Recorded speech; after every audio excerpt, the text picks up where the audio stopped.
Muy, pero muy buenas noches, gente. ¿Cómo están? ¿Cómo andan? Aquí estamos en otra oportunidad en Sin Vueltas, para acompañarte en este fin de semana, para informarte, para pasar un lindo momento junto a vos. ¿Cómo estás, Ariel? Muy bien, acá contento de poder estar acá con ustedes compartiendo este momento. Está bien. ¿Qué has hecho en la semana, Ariel? ¿Qué has estudiado? ¿Has trabajado? ¿Tenés algún examen que preparar? ¿Qué? Contame, a ver, ¿qué estás haciendo? ¿Qué es de tu vida? Y la verdad que sí, preparando muchos exámenes ahora, se viene la temporada y a poder dar lo mejor de uno. Ahí va, ¿qué tal? Me hablabas tipo jugador de fútbol, sí, porque bueno, se viene la temporada, hay que prepararse las piernas, la cabeza y bueno, a dar lo mejor de uno y poder satisfacer al equipo y al entrenador. Dale, Ariel, vamos arriba. Está bien, Ariel, estás estudiando. ¿Cómo andás, Peggy? ¿Andás bien? Andamos bien, esperando que llegue este día, bueno, para comunicarnos con ustedes, para contarles mucho de nosotros, para divertirnos, para que escuchen música, noticias, noticias insólitas, de todo. La verdad que empezamos ya, queremos empezar ya. A ver, ¿qué hacemos? ¿Te parece? Estamos con Mateo acá, que es un pequeño compañero nuestro de la radio. ¿Y te Ah, parece si vamos a un temita musical y arrancamos con toda la fuerza? bueno, dale, me parece muy bien.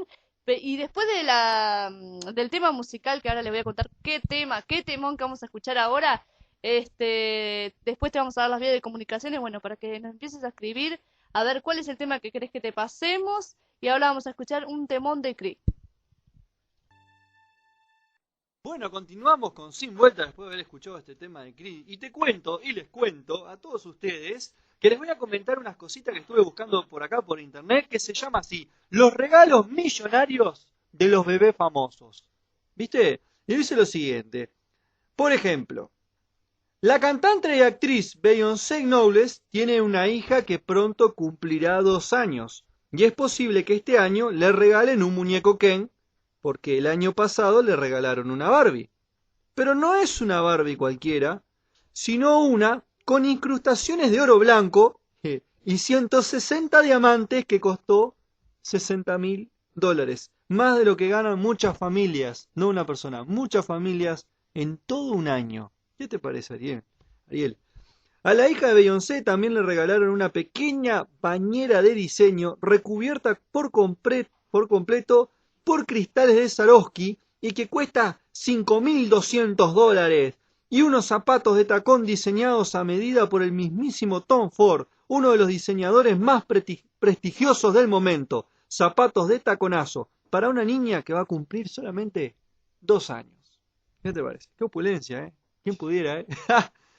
Pero lo más escandaloso de todo es la peculiar habitación de juegos que tiene esta niña.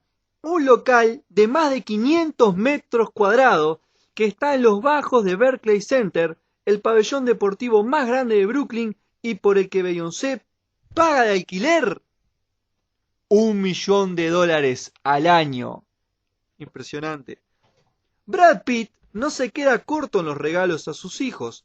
A la pequeña Shiloh Jolie, Pitt, que tiene solo 7 años, le acaba de regalar un collar de platino y diamantes valorado en nada menos que $15.000.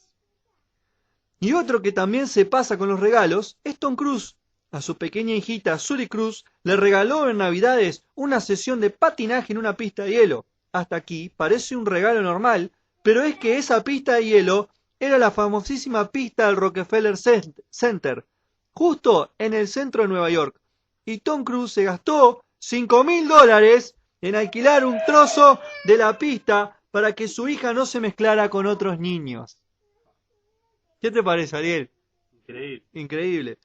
Fue un regalo un tanto inapropiado, como el que le ha hecho Sandra Bullock a su hijo adoptivo Louis Bardo Bullock, que tiene solo 4 añitos, y es que Sandra le ha regalado al niño un grabado de Andy Warhol, que no sé quién es, comprado en una subasta de arte a un precio de $14.000, Ariel. Y yo que quiero arreglar mi casa, y vos que querés arreglar tu casa, querés ir a alquilar, acá tenés, Ariel, cómo el mundo está desproporcionado. La balanza se inclina más hacia un lado que hacia el otro, ¿verdad? Qué de menos. Pero bueno, continuamos. Entonces, te voy a contar otra noticia. Estuve mirando cosas en internet, yo busco mucho en internet para comunicarles a ustedes, ¿no? Para compartir. Y estuve buscando acerca de las noticias de los payasos en Francia. Y estábamos viendo unos videos con Ariel que nos matábamos de la risa, ¿no? Porque es un personaje que hay que se disfraza de payaso y sale a asustar a la gente. Está buenísimo, porque sale en una aparece en un estacionamiento con una motosierra y está alucinante. Está alucinante. Y bueno, alucinante hasta que nadie muera de un infarto. Pero acá resulta que en Francia, y les voy a comentar la noticia, esto es de fines del año pasado, o sea que no es viejo, pero no, o sea, no es fresquita la noticia, pero tampoco es vieja, o sea, es actual prácticamente. Y la voy a compartir porque me llamó pila la atención. Por ser vieja no la quería compartir porque tiene unos 2 meses, pero la voy a leer igual porque me llamó la atención. Y lo vuelvo a repetir, ¿no? Pánico a los payasos en Francia. La aparición de personas disfrazadas de payasos que se pasean armadas y cometiendo agresiones causa terror en el país. A Peggy le gustan los payasos. Siempre me dijo que le encantan las películas de payasos, ¿no, verdad? No le gustan las películas de terror. Nunca vaya a ver El Exorcista o El Exorcismo de Emily Rose o cualquier película con Peggy porque te... No, es impresionante. No te deja ver la película, se va. La aparición de personas disfrazadas de payasos y armadas en varias localidades de Francia ha generado una especie de psicosis que ha llevado incluso a intervenir a las autoridades que advierten de las consecuencias a las que podrían enfrentarse quienes, aparentemente, solo quieren gastar una broma y provocar algún que otro susto. El 10 de octubre, un adolescente disfrazado de payaso y con un cuchillo de plástico se pasó por las calles de Periwex en el centro de Francia para gastar una broma. Sin embargo, lo que comenzó como un juego ha terminado por extenderse a otras localidades en forma de agresión y amenazas, y durante el fin de semana se han registrado varios casos en el sur de Francia.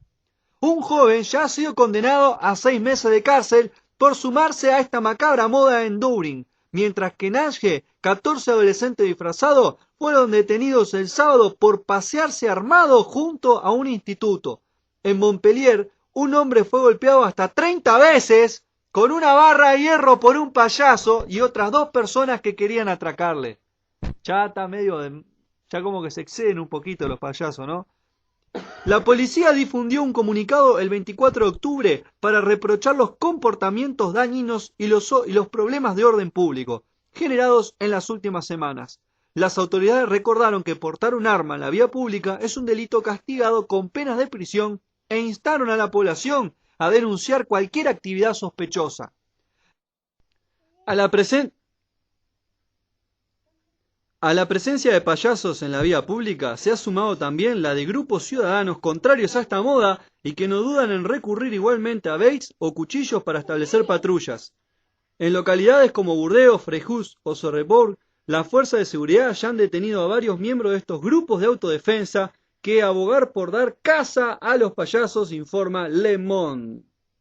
Las autoridades no han encontrado todavía una explicación concreta a este fenómeno que ha llevado a las calles de Francia el miedo a los payasos.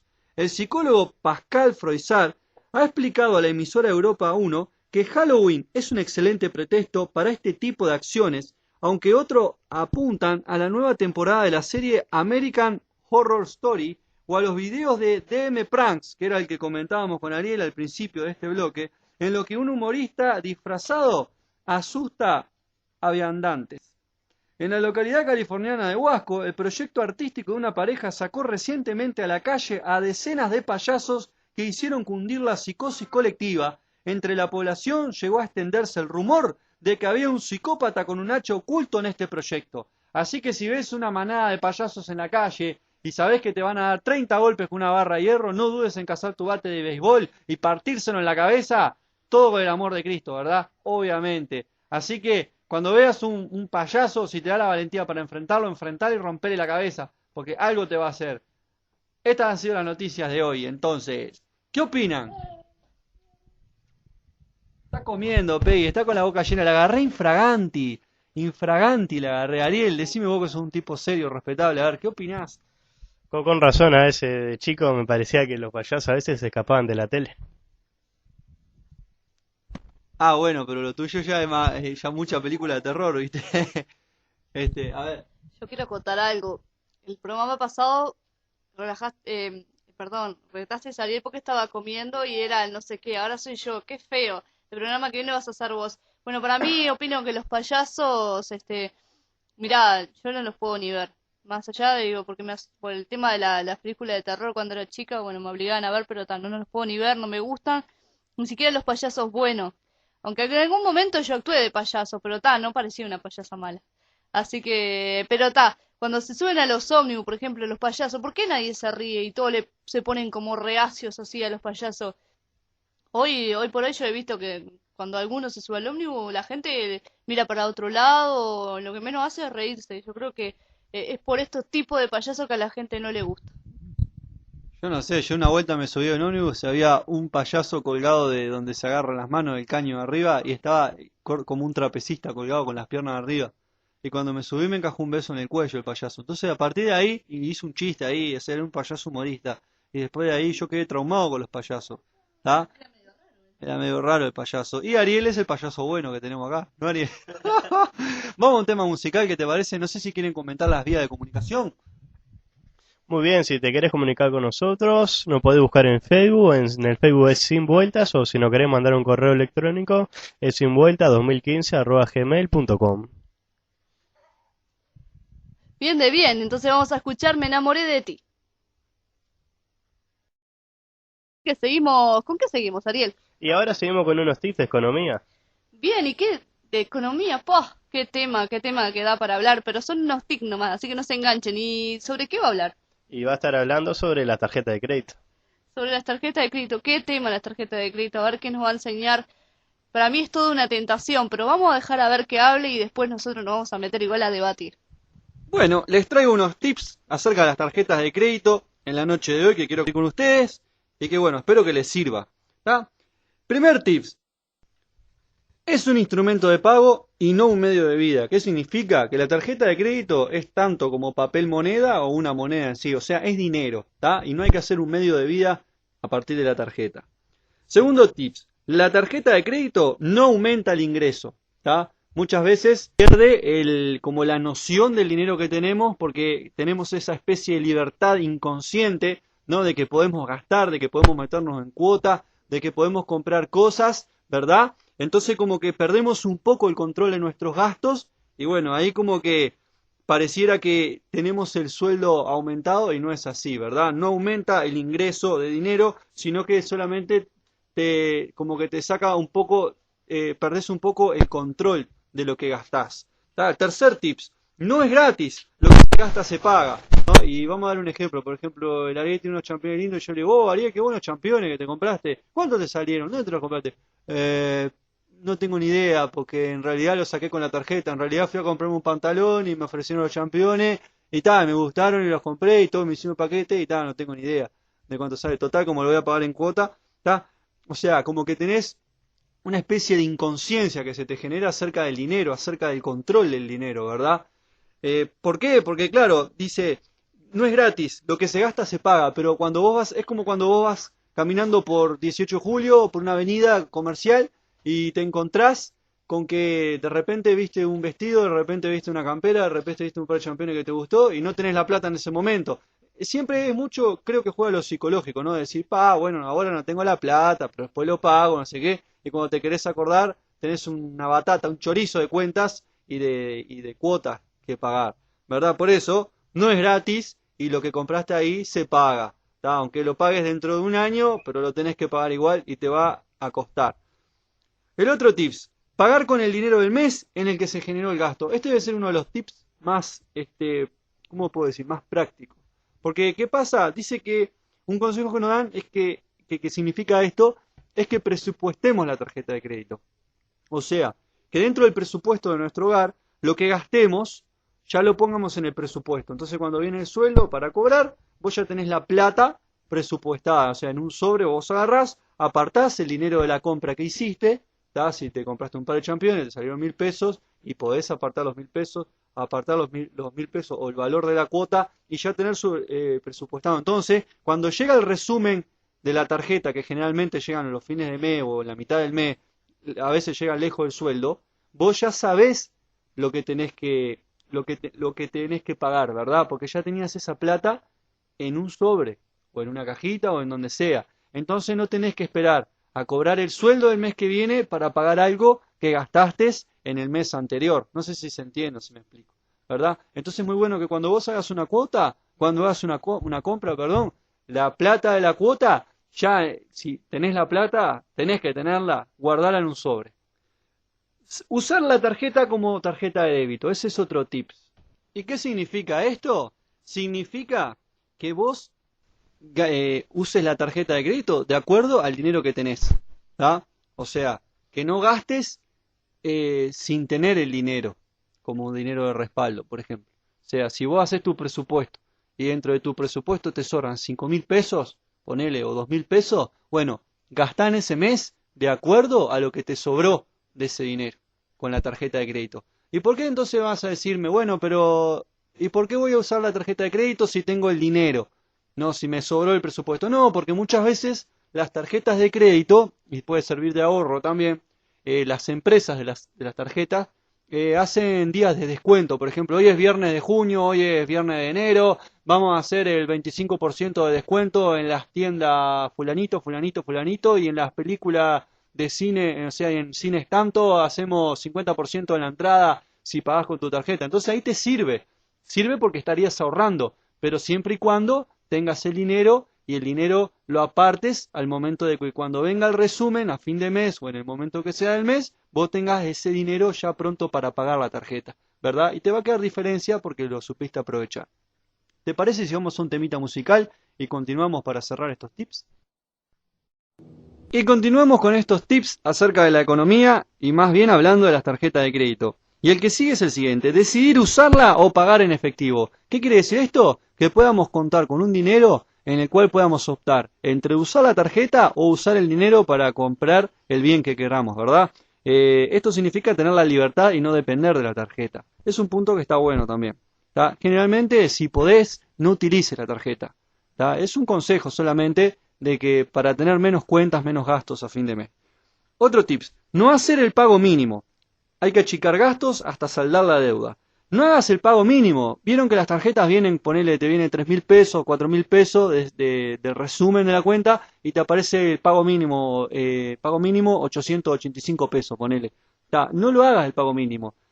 Siempre trata de pagar lo que te sale el total del resumen. Si vos no podés pagar el resumen, es porque hiciste algo mal, porque te sobreexcediste de tus gastos, ¿verdad? Y no tenés el dinero para pagar ese resumen.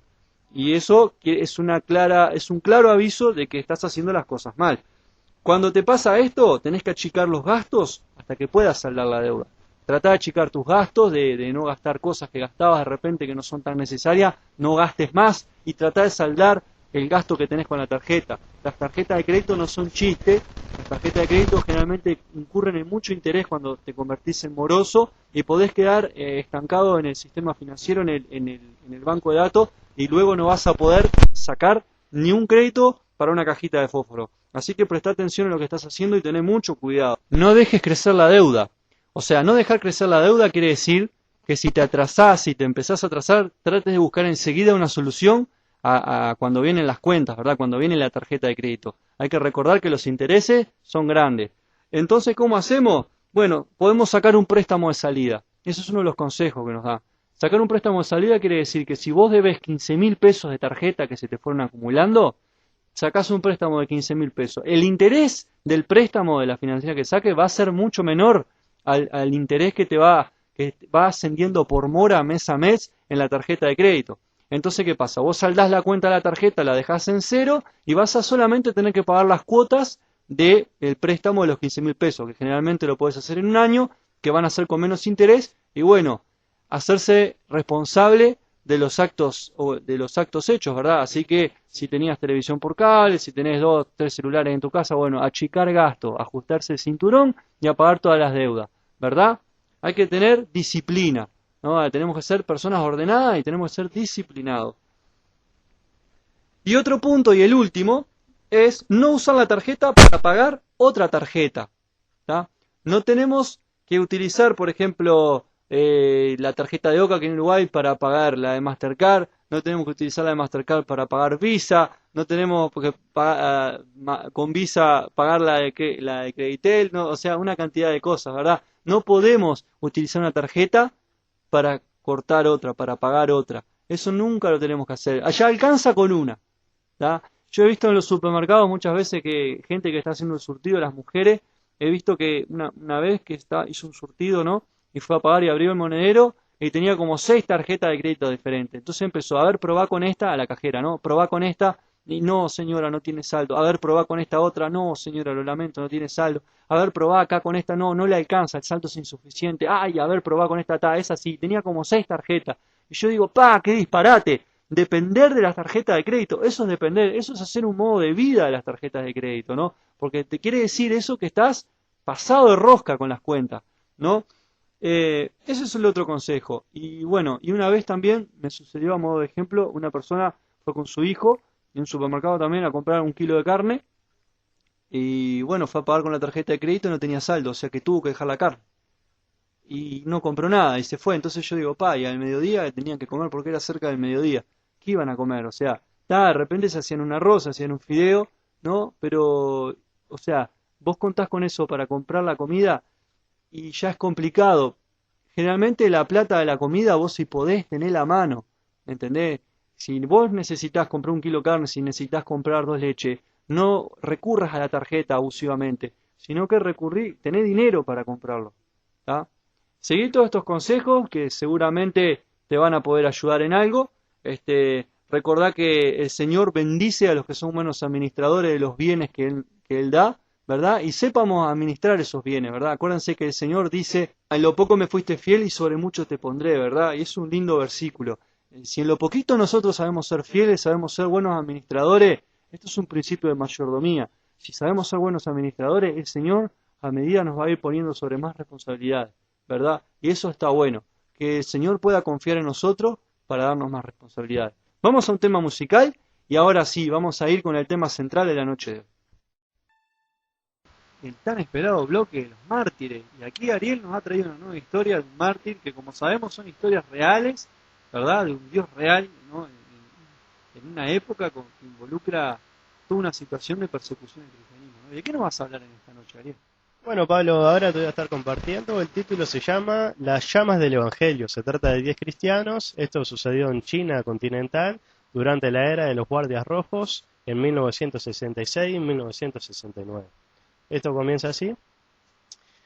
10 hermanos y hermanas en Cristo fueron encarcelados, golpeados y atados. Estuvieron predicando mientras las lágrimas corrían por sus mejillas, haciendo que los transeúntes y vendedores ambulantes se detuvieran a escuchar atentamente.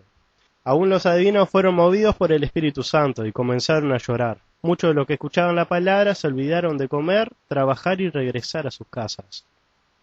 Los hermanos y hermanas predicaron hasta cansancio, pero la multitud no lo dejaba ir.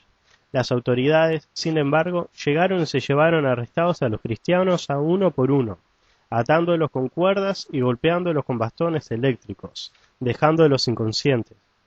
Al volver en sí, continuaron orando, cantando y predicando a los que estaban a sus alrededores. Cuando estaban siendo amarrados y golpeados, muchos entre la multitud notaron una extraña expresión en su rostro, y todos vieron con asombro que sonreían. Su espíritu y apariencia eran tan alegre y llena de gracia que muchos creyeron en Jesús solo por su ejemplo.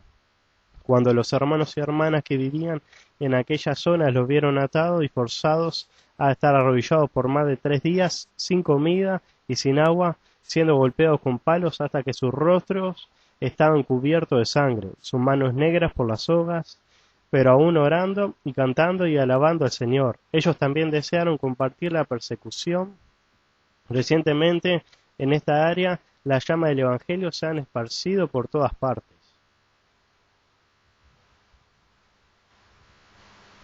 Muy bueno, la verdad que un gran ejemplo, ¿no? Siempre digo lo mismo, ¿no? Si vos querés tener un avivamiento en tu iglesia, en tu casa, bueno, tenés que pasar por problemas, tenés que pasar por persecución. Y este es el ejemplo que constantemente todos los programas que hacemos, que dedicamos este bloque en homenaje a ellos, es porque nos dejan el ejemplo de que siempre bajo presión, siempre en persecuciones, cuando uno ora más y cuando el respaldo de Dios verdaderamente se ve, ¿no? Nosotros a veces estamos en estos países, ¿no? Como en el caso de Uruguay, que tenemos libertad de culto, libertad religiosa, ¿no? Y que no tenemos a nadie que nos persiga, nadie que nos moleste, y así muchas veces están las iglesias, ¿no? Están en un... decir mediocridad quedaría medio feo, pero como que están pasivas, ¿no? La gente está en la suya, sí, ora y todo, pero como que no hay iglesias que realmente sean de avivamiento o exploten en la unción del Espíritu, ¿no? Y eso es porque de repente la gente no está unánime orando, sino que se están criticando pastores con pastores, o hay desunidad entre las iglesias, y bueno, una cantidad de cosas. No digo que haya iglesias que realmente sean todo lo contrario y que sean muy buenas, guiadas por el Espíritu Santo, que hay personas que oran, que hay personas que son ungidas, que hay personas que el poder de Dios se mueve, obviamente que las hay, pero en lo general es así como estuvimos diciendo. Y está bueno lo de los mártires, porque ellos con su sufrimiento nos dejaron el ejemplo más grande de que Cristo siempre va a estar con ellos en todo momento y que Dios se va a glorificar, que es la voluntad del Señor, ¿verdad? Y que bueno, eso nos sirve de ejemplo para todos. Muy bueno, vamos a un tema musical entonces, y este ha sido nuestro homenaje a los mártires de la noche de hoy. Bueno, Pablo, ahora a continuación vamos a estar hablando sobre la manipulación en la iglesia, ¿no? Y cómo es que suceden los tipos de manipulaciones y bueno, ahora vamos a estar hablando de eso, ¿no? Un buen punto de partida yo creo que sería el fenómeno de la sugestión.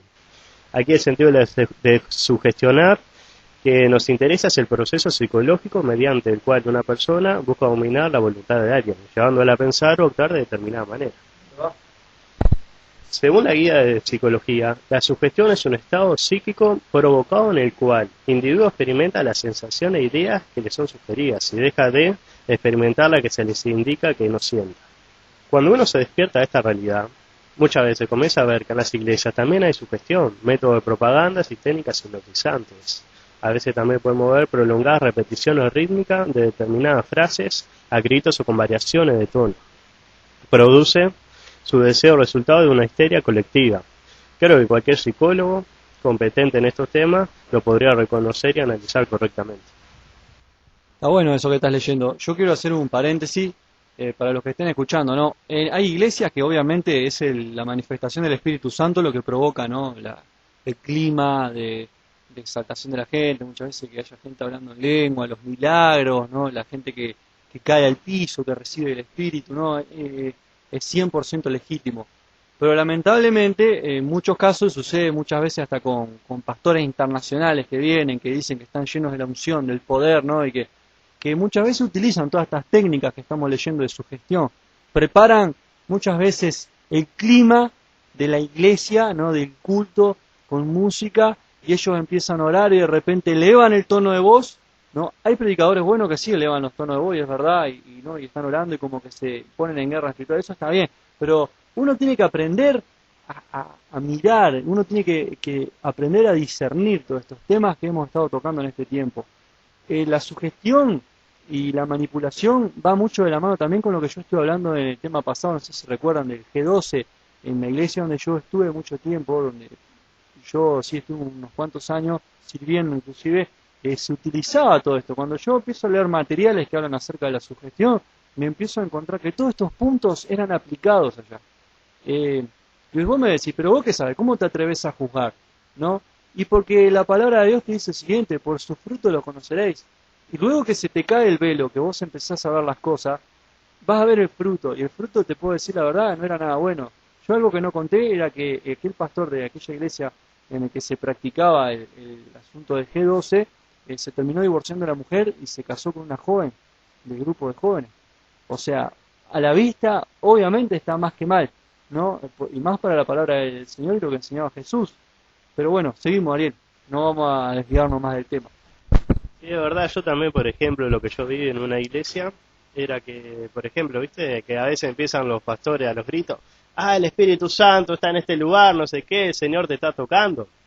Y hay veces que no, realmente no se siente nada y las mujeres puede ver que empiezan a los gritos, viste, que son más que nada emociones o cosas así, ¿no?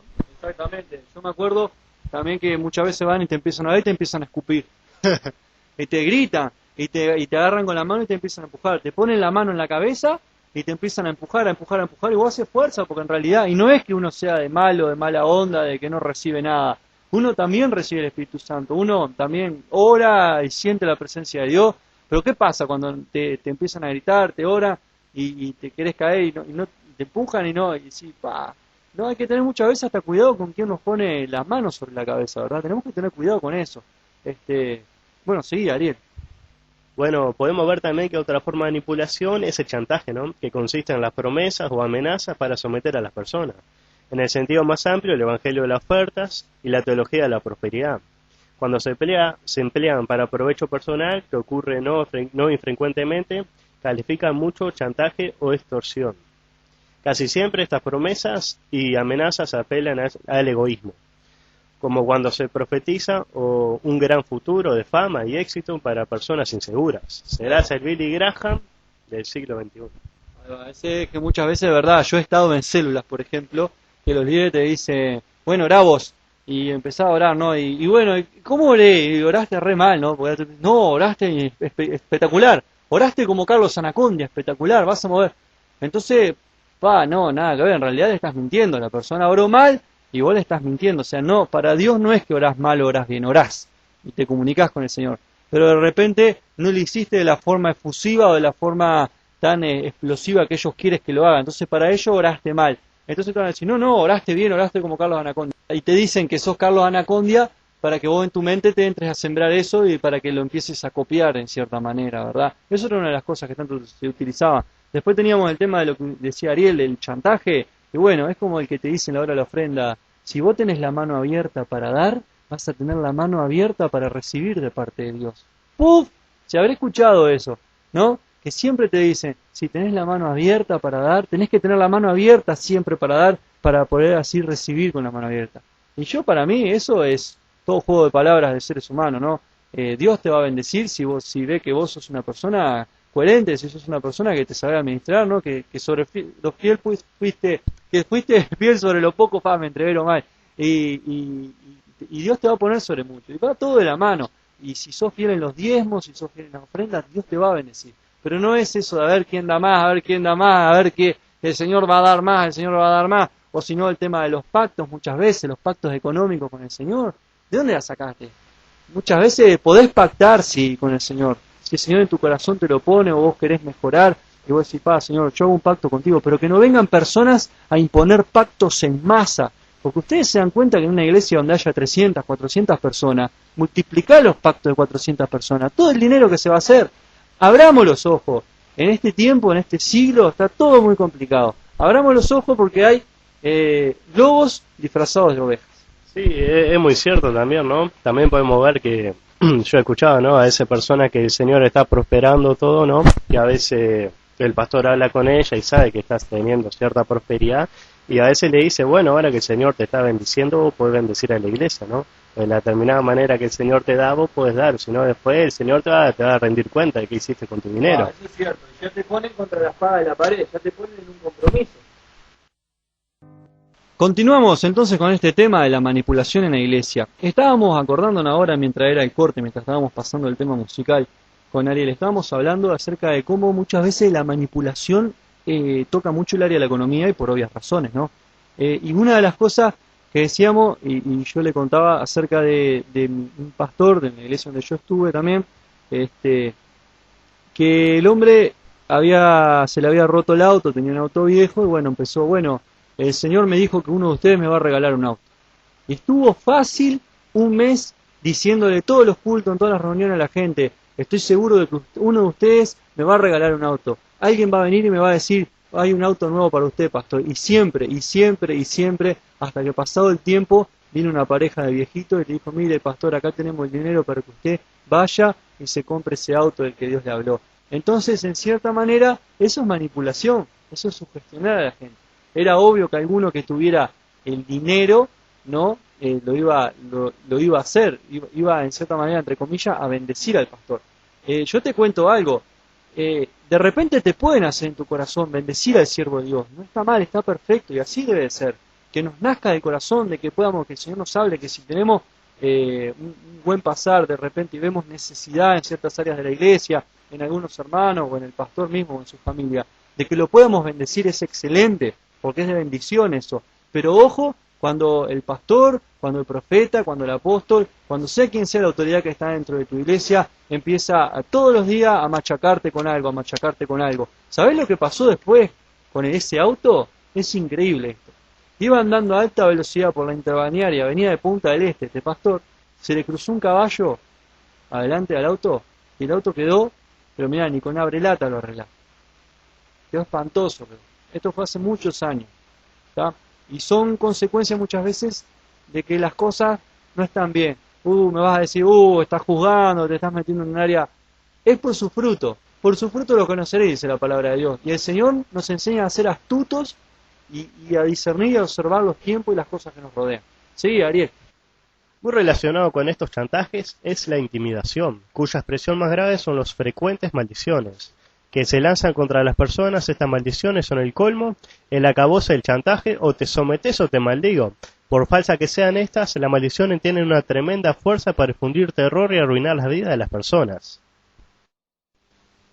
Muy generalizadas en nuestros días es la teología de la sumisión incondicional, una teología de la autoridad absoluta, del apóstol, profeta o pastor, que condena y prohíbe toda crítica. Esto lo que produce son pastores que son dictadores, que pretenden controlar toda la vida de los creyentes, para enamorarse, para casarse, comenzar un plan de estudio o dejarlo, aceptar un empleo o dejarlo. Para todo se necesita el visto bueno, soberano del pastor, apóstol o profeta. Bueno, Pablo, ¿qué pensás vos respecto a todo esto? No, acerca de la sumisión incondicional, sí, también es un ejemplo que yo he visto en reiteradas veces, que por ejemplo, vos tenés la llave, sos el encargado del templo, tenés la llave, el pastor te llama a las 3:30 de la mañana que tenés que llevar la llave porque tiene que sacar algo, y vos tenés que ir, y he conocido gente así, que lo hacía. Por ejemplo, la sumisión incondicional es que tenés que obedecerle, no tenés que poner en duda su autoridad, ¿no? En todas las cosas que te haga o que te mande a hacer. Era muy común, sí, yo lo he visto bastante, y sí, es bastante complicado. La gente está como cuando está en el ejército, ¿viste? Tiene como un lavado cerebral y es tal cual, es así, es tal cual. Y utiliza muchos versículos, muchas cosas de los cuales agarrarse, ¿no? Para hacer todo este tipo de manejo con las personas. Vamos a seguir leyendo algo. Por ejemplo, lo siguiente, ¿de dónde ellos se agarran, por ejemplo, para no juzgar? Para que no los juzgues, perdón. Para que vos nunca juzguéis a los pastores, a los profetas, a los apóstoles que estén llegando. Ellos se basan en Mateo 7:1 que dice, no juzguéis para que no seáis juzgados, ¿no? Y eso lo sacan de contexto en realidad. Si vos lees todo el capítulo 7 vas a ver que habla acerca de los religiosos, de los fariseos, que miraban la paja en el ojo ajeno, no miraban la viga que tenían ellos en su ojo, ¿no? Y todo así. En realidad ellos utilizan estos versículos para que vos no te atrevas a omitir una opinión, a criticarlo, porque si no te la vas a estar viendo con Dios. Dios va a ser el que te va a juzgar, ¿tá? Y está mal eso obviamente es manipulación, ¿no? Después otro de los tantos versículos que utiliza son no toquéis al ungido del Señor, por ejemplo, son frases, no toquéis al ungido del Señor, no toques el manto, ¿no? del siervo, del líder, del pastor, no toques, no te atrevas a tocar el manto, o si no, el pasaje de la murmuración de Miriam y Aarón y la lepra con que Dios la castigó, que está en Éxodo, creo, ¿no? ¿Y por qué? Porque criticaron a Moisés, murmuraron acerca de Moisés, y bueno, son cosas que ellos te van poniendo para lograr en cierta manera un temor y en cierta manera para que vos estés atado a ese pensamiento, ¿no? De sumisión absoluta. Y de temor. Vamos a un tema musical. Bueno, seguimos hablando de la manipulación. Una expresión especial de este autoritarismo manipulador del cual estuvimos hablando es la supuesta autoridad incuestionable de los profetas. Casi siempre los profetas comunican una actitud autoritaria, que su profecía es de origen divino y sería pecado cuestionarla. O sea, no te atrevas a hablar de un profeta porque el profeta te habla de parte de Dios, ¿está? A menudo la expresión de su cara te dice, yo soy el profeta, que no me cuestione nadie. Pero lo bíblico es todo lo contrario. Todos ustedes tienen el Espíritu, juzguemos e interpretemos todos juntos esta palabra que he recibido. Y eso lo puede ver en Primera de Tesalonicenses 5:20-21 y en Primera Corintios 14:29. Ahora, vamos a ver unos ejemplos más. Cuando reconocemos nuestra responsabilidad como pueblo de Dios y comenzamos a analizar lo que está pasando en la iglesia, descubrimos muchos ejemplos de manipulaciones. Algunos inconscientes, de costumbre, ¿no?, que se hacen, pero otros con clara intención de engañar. Y un problema mayormente, sin intención de manipular, es el abuso del amén, por ejemplo, ¿no? Tan extendido en casi todas las iglesias, ¿no? Cuando se pregunta, ¿cuántos dicen amén? Amén, amén, y se está presionando a la gente a expresar su acuerdo con lo dicho, reduciendo su posibilidad de discrepar o aún de asentir espontáneamente. Es una táctica para inducir asentimiento artificialmente. Hoy día la cultura del amén está haciendo mucho daño a la iglesia. A veces uno ve en las congregaciones personas que dicen su amén antes de que el predicador haya terminado la frase que está pronunciando, para poder saber qué es lo que están afirmando con su amén. Y es verdad, ¿no? Viste que a veces, muchas veces hasta por gusto vienen predicadores, porque lo hacen por gusto porque saben esto. Y dice, lo hacen en modo de chiste, ¿no? Dice, porque el Señor te dice que odias a tu hermano. Amén, gritan todos. ¿Cómo que amén? Y queda toda la gente riéndose, porque ya lo tienen por costumbre. Recuerden que amén es una palabra semítica, que suele, o sea, de origen semítico, que suele traducirse como así sea, con un sentido probatorio, o así es, como símbolo de reafirmación. Entonces, ¿qué quiere decir? Que muchas veces están diciendo algo y vos inconscientemente hasta te están obligando hasta reafirmarlo eso, diciendo sí, así es, o tenés razón, o así sea. ¿Entendés? Es una manera que muchas veces, sí, la iglesia es como un robotito, ¿no? Cae todo en esto y es muy repetitivo todo. Muchas veces hoy en día se emplea la música de trasfondo durante el sermón o la invitación final, ¿no? Para crear un ambiente de manipulación.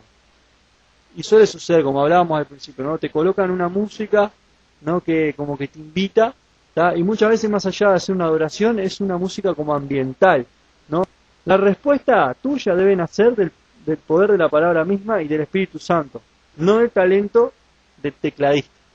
Tampoco vamos a ser religiosos y vamos a decir al tecladista, no toque en estos momentos, sino que está bueno, tiene que haber música de fondo, con música de adoración, hacerlo con un corazón. El tema está en el propósito con el que lo hace, con el que el pastor decide y monta toda la orquesta. Si decide y todo monta de tal manera que las personas estén enfocadas, de que están tocando la música, es para que el Espíritu Santo fluya en los corazones y se mueva, está perfecto.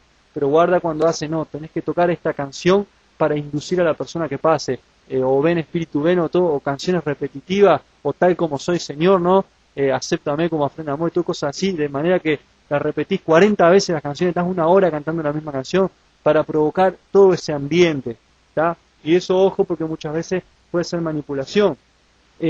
Muchas veces los evangelistas dicen, levante su mano, nadie lo está mirando, no le voy a pedir nada más. Y vos levantás la mano y después te dice, ahora yo, no yo, sino que el Espíritu Santo te pide pasar adelante al altar. Entonces ahí ya pasás adelante al altar, ¿no? Y muchas veces se utilizan ese tipo de cosas así. Y como ejemplo final podemos mencionar también la manipulación de las escrituras para que digan lo que queramos o lo que ayude más a nuestro sermón. Y guarda con eso cuando se manipula la palabra, ¿verdad? A veces buscamos hasta la traducción más bonita, o que esté más de acuerdo con nuestro concepto, en vez de la que es más fiel. La meta principal en todo sermón, sea doctrinal o sea evangelístico, no es primordialmente impactar a los oyentes, sino ser fiel y hacer y escuchar la palabra de Dios. ¿Tá?